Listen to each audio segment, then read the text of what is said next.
زبور 5ویں کتاب اور اس کا 126 باب جو 6 آیات پر مشتمل ہے۔ مالوت یعنی ہیکل کی زیارت کا گیت۔ جب خداوند سیون کے اسیروں کو واپس لایا تو ہم خواب دیکھنے والوں کی مانند تھے۔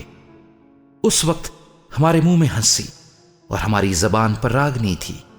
تب قوموں میں یہ چرچا ہونے لگا کہ خداوند نے ان کے لیے بڑے بڑے کام کیے ہیں۔ خداوند نے ہمارے لیے بڑے بڑے کام کیے ہیں اور ہم شادمان ہیں۔ اے خداوند، جنوب کی ندیوں کی طرح ہمارے اسیروں کو واپس لا جو آنسوؤں کے ساتھ بوتے ہیں۔ وہ خوشی کے ساتھ کاٹیں گے۔ جو روتا ہوا بیج بونے جاتا ہے وہ اپنے پولے لیے ہوئے شادمان لوٹے گا۔